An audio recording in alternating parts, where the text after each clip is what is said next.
Welcome, everybody. It's time once again to grab your board. Maybe it's a snowboard this time of year and ride that sales pipeline with our gold medal winner, Matt Hines.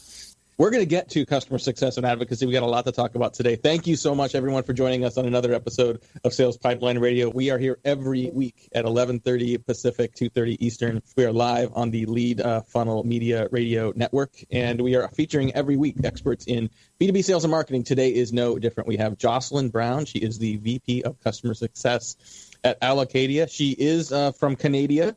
Really, really excited to have her join us today to talk a lot more about customer success and customer advocacy. Jocelyn, thanks again for joining us. Yeah, my pleasure, Matt. If you've listened to this show in the past, you know that we are as guilty as a lot of B2B marketers in that we spend the majority of our time talking about acquisition. We spend the majority of our time talking about getting customers on board. And when you look at the budgets and the resources from a lot of B2B marketing groups, I think that's reflected there as well. You've got all these people and budgets and market and technology devoted to acquisition. And then when it comes to sort of keeping customers, oftentimes it's a toll-free number and an occasional newsletter. And I don't know if you saw just this morning, a friend of both of ours, Paul Tashima, who's the CEO of Nudge, he put something up on LinkedIn talking about customer success then and now, that previously it might have been more reactive. It was more support and service. Now it's really a revenue driver for the business to drive advocacy, ambassadors of the brand, expansion.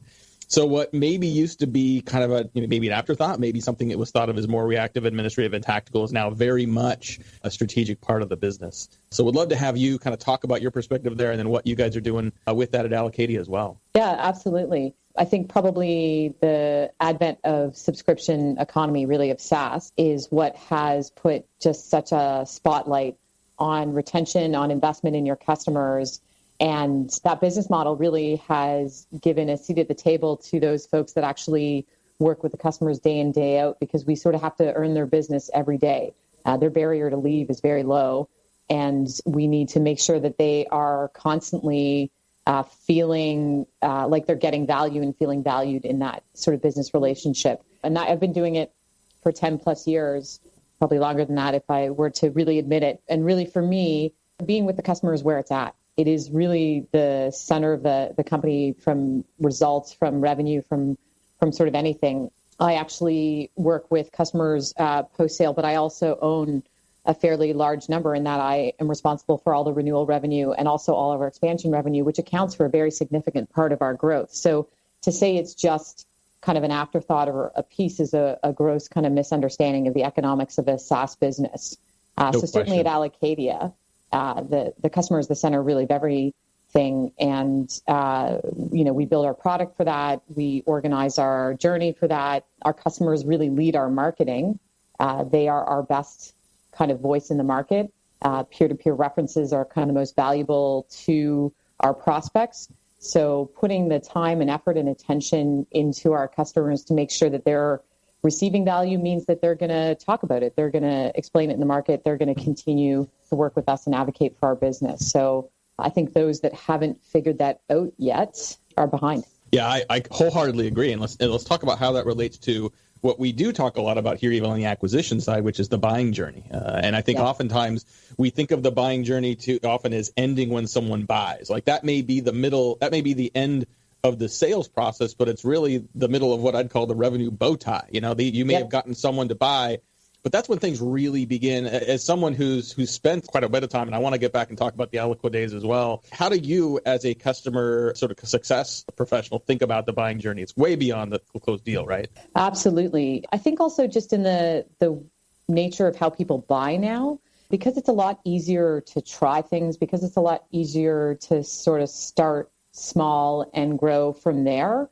You also are seeing that people are really trying and then expanding. So that land and expand strategy that we were successful with at Eloqua and is a very big piece of our strategy at Allocadia is let's get people in experiencing our product, experiencing our team, solving their problem, maybe at a smaller scale, and then help them kind of map out how to get to a fully executed strategy and a fully executed, and that there's really no downside to us bringing in a customer at a sort of smaller scale, because we know, first of all, that our technology is going to help them. We know that our team understands what's going on, has done it many, many times before, and is going to provide them the right kind of guidance. And we know if we let them kind of set the terms of how they grow, that it's going to be the right solution and the right fit. We're not going to kind of have to back into it based on a sales cycle that maybe not everybody knew enough to run really, really well. So for us, there's no fear of people coming in and sort of trying it out a bit first, because history tells us that that's a great place for us to start and to grow. And we've had great success there. And then it makes the whole process a little less friction in the process for the customer and a lot easier. They don't have to fix everything all at once. We don't have to do a big bang release. We can really kind of move them along. And that's a little change in the buying process. That's a little change in technology where integrations and things like that are easier. But that's also just our philosophy. We want you to get a feel for our technology, to feel some relief of us being able to help you solve that problem, and for you to then experience our team, because our team really is so invested in making sure that you are successful, that you're going to partner with us. It's going to feel like a real partnership. Talking today on Sales Pipeline Radio with Jocelyn Brown. She's the Vice President of Customer Success at Allocadia. This is a company that clearly is bought in on doing customer success right. I think by having your position there, by having the resources and the focus there, I think it is a part of the culture. It is a part of the priorities. And I think, that was clear to me as well when I think I met you for the first time back when you were at Eloqua, which was eventually bought by Oracle. And, the Eloqua Experience conferences, there aren't very many conferences I go to where you see more hugs than handshakes. When you see, people that hadn't even met each other before, but because of the relationship they built, because of the bond that existed between customers, and not just the company, but the people at the company, that is an incredible competitive advantage. Talk about how customer success and customer advocacy was really at the heart of the culture of Eloqua, and how that's really sort of developed the programs you've built from that point forward. There's no question that part of my goal is to recreate some of what was so great at Eloqua. And I've been very fortunate in that there are a lot of people here that are willing to come along that ride with me. There are so many good examples of what we did there, but I think the primary one was that everybody believed that the customer was at the center of what we were doing. There was sort of a concept that the customer was in the room all the time. All of our meeting rooms were named after customers. Everyone in the company had some portion of their compensation tied to a customer success type of metric. It really was pervasive. We talked about our marketing was led by the voice of our customers. We told stories all the time. They were always there. They were ever present. And I think that just meant that we were always thinking about them, and we were very invested in not just the companies we were helping, but the individual people and the relationships that were driving that. Another part of the customer evangelism and customer experience program at Eloqua that I was certainly a part of as well as a Eloqua customer and partner was Topline. Your customer success staff extended into your customers. You had customers that were essentially, ambassadors and support staff in many cases for each other. And I think talk a little bit about where Topliners came from and sort of why that was such a key part of the success for you. The investment, or the choice to really put that kind of investment in there, came out of a project called ICE. It was the Ideal Customer Experience, where people from sort of all of the post-sales functions got together and tried to figure out where are all the ways that we can make this experience even better for our customers, where we can make it easy to do business with us, where we can celebrate success, where we can share stories, where we can help people grow together. And it was just clear that we needed to get as much of our expertise, not just from the staff, but from the customers that had grown up with us through that sort of transformation in marketing into marketing automation, out there as we could. And really, it was also an extension of we'd very successfully been running small customer events throughout our region, mostly in the US, but even in Europe, where we'd get customers together and we almost didn't have to present anything. They wanted to talk to each other. And we just saw this amazing networking effect and this incredible desire for everybody to help everybody else. So we really felt like we were building something. It was a pretty transformative time in the B2B marketing space, and everybody was on that same mission and everybody wanted to help everybody else. So Topliners really was our best way to kind of amplify that. And as you know, it really did exactly that, where our customers became our best educators, our best marketers, and really the best source for expertise. Topliners, we probably just said this would be, it was basically a discussion board. It was a discussion board with comment threads where you could attach documents, and I mean, like a lot of companies have those, but I think hopefully what you've heard from Jocelyn so far is there was something very special about the culture. There was something about the priorities of the organization, the people that were leading it, the people that founded it, and, that really drove what happened with customers. And I think, you can set up message boards, you can start newsletters, but unless you have that culture, it's not going to go where you want it to go. We're going to have to take a quick break here, pay some bills. We'll be back in just a couple minutes with more with Jocelyn Brown, Vice President of Customer Success at Allocadia, talking a lot more about advocacy, a little more about the old Eloqua days, and what she sees moving forward in terms of driving more revenue responsible customer programs. You've been listening to Sales Pipeline Radio. In a world where the speed of innovation and change in B2B marketing has never been greater, the only thing bigger is the need for clarity, for a blueprint, for a guide to what's really working. And how about a way to apply it specifically today to increase sales pipeline growth, velocity, and most of all, conversion? That's what you'll find in the Modern Marketer's Field Guide. And amazingly, you can download it for free. HeinzMarketing.com, just like it sounds, HeinzMarketing. It encompasses the entire sales and marketing cycle, but in quick bursts with lots of specific, actionable ideas, strategies, tactics you can put to work right away, like today. The loaded table of contents helps you narrow in and tackle a problem. And it's something you can come back to over and over again as a reference guide. Why not download your free copy of the Modern Marketer's Field Guide? It's free. HeinzMarketing.com, just like it sounds. HEINZ Marketing.com.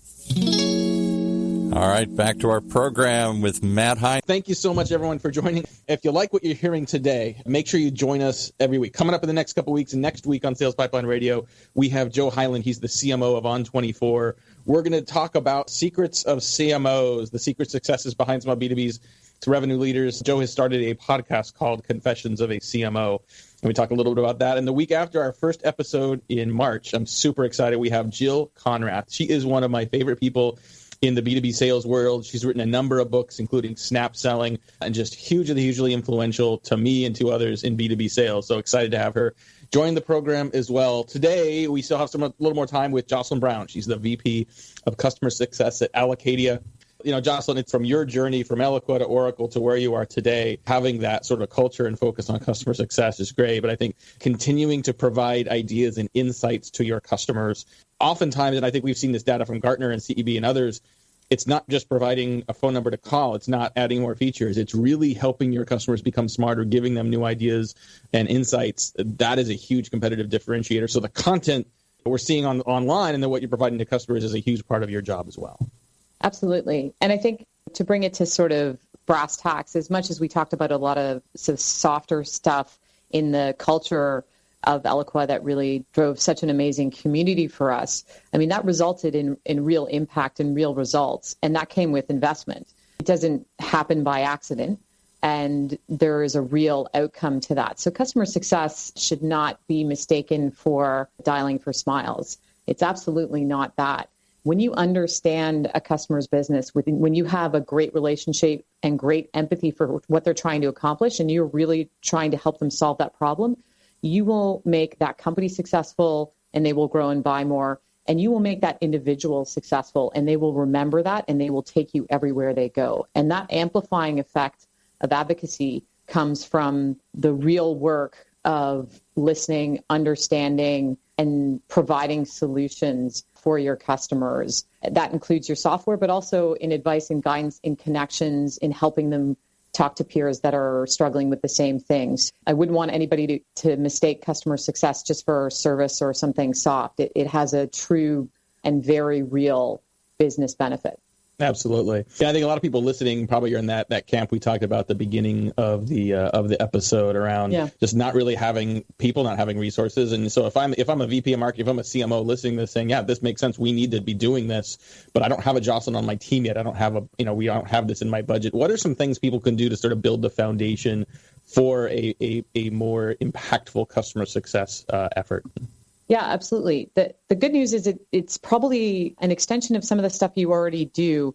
That idea of journey mapping that's talked about a lot in the B2B marketing, it's extending that all the way through the customer lifecycle and understanding the touch points, the content, the tools, the other types of things, the triggers, all the way through that, they're going to help the customer, that are going to provide opportunity for your company, and sort of seeing where your gaps are and where you might be able to get the kind of biggest bang for your buck in terms of closing that gap. Understanding the journey that your customer is going through in using your tool is just as important as understanding the journey that they go through in researching, understanding, and making a buying decision. But a lot of the same tools apply, a lot of the same theory applies, a lot of the same work can be done. For me, it's always going to involve a team. I think that, and certainly in B2B, nothing really can replace that relationship and that empathy and somebody really feeling like you care what happens to them in the context of how you're working with them. I had the good fortune of a customer who I realized I've worked with for 11 years come visit us in our headquarters. And just before she got up to tell her story, she sort of turned to me and said, having a company really care about you matters. It matters a lot. And she's a buyer. She's the person making that decision, and that matters to her. So I think sometimes people forget the human equation, that there's real work in building relationships and that those relationships carry an inherent value for the customer and for the company that's sort of working with them. Now, there's no doubt about that. There aren't enough people that I think prioritize that. I think too often we look at the spreadsheet and we manage through the numbers we want to hit. We look at customers as buildings, but buildings don't actually sign checks. The people inside the buildings do. And there's something about having a good relationship with someone and showing and proving that you care that not only generates loyalty, but gives you a little bit of the benefit of the doubt. You've got things are going to break. Things are going to not work the way you want them to. And I think in the right environments, in most environments, you get customers that are angry and that yell and scream and get upset. In an environment where you actually make this part of the culture, where you make it care, they call and wonder what they can do to help you. They're rooting for you to do it well. Before we have to wrap up here in a couple minutes, you've been doing this for a while. I think there's a lot of people that I know that you've worked with, that we've talked about in the past, that you've learned from. Who, for people that want to learn more about how to do this right, who are some of the people that have been influential for you? People in terms of customer care, customer advocacy, that you'd recommend people go and read? I take just an incredible amount of learning from my days at Eloqua, and I continue to work with those people and talk to them. So you mentioned Paul Tashima. He certainly writes on customer success and the power of relationships. Heather Fay, who's at Lookbook, is probably one of the most talented advocacy leaders that I've really ever met. I'm a Gainsight customer, so I spend a lot of time reading their content and have had a chance to meet Allison Pickens. I think she writes some really great stuff and some really practical stuff, maybe about the operational and organizational things that maybe people are kind of craving. You've actually got a plethora of people talking about it right now. What I would suggest is find the meetup in your local city and go and talk to a bunch of people. It's really in that networking effect and in that community that I get my best ideas and I get my greatest value, because as we are kind of building up this kind of a profession, you don't know who's going to have your next best idea. And I think people are bringing experience from lots of other functions that is just accelerating the growth of customer success and just making us better. So find your friends. I love to hear from people. I'm very happy to talk to them. So you can find me on LinkedIn. My Twitter handle is Joce Brown. Joce Brown. I'm happy to interact on this stuff because that's what's fun for me. Appreciate you doing that. And I think, your approach here and your answers reinforce everything I know about you, just being a very genuine, very customer-centric person and very, very open to sharing ideas and your experience with others. So appreciate that very much. I would echo the find friends, meet friends, stay connected with friends that also have similar roles, not necessarily in your industry, not necessarily with your same type of customer. I think sometimes if you get into other industries, other customer situations, you might discover something that you hadn't thought about in your four walls that someone else is doing because of what feels natural to them that might be truly innovative and new in your industry that gives you another edge. So definitely important to continue to be lifelong learners. Well, speaking, Paul, of lifelong learners, we're going to have to wrap things up here on another episode of Sales Pipeline Radio. If you like what you hear today and if you want to share this episode with other people on your team, you can do so a number of different ways. You can go in a couple of days to salespipelineradio.com. We will have this entire episode on demand. And you can share that with your friends, peers, and colleagues, all episodes past, present, and future of Sales Pipeline Radio up on salespipelineradio.com. Make sure you don't miss another episode. Subscribe to the series up on iTunes Store, Google Play, and we'll have a highlight of this session on heinzmarketing.com in just a few days as well, with links to the Allocadia content page, with links to the upcoming workshop, and then we'll put in a link to Jocelyn's Twitter account as well. So thank you very much, Jocelyn, for joining us today. We've got a great couple weeks of episodes coming up as usual. Thank you very much for joining us. On behalf of my great producer, Paul, this is Matt Heinz. See you next week on Sales Pipeline Radio. Once again, you've been riding the Sales Pipeline with Matt Heinz of Heinz Marketing right here in the Funnel Radio Network for at-work listeners like you.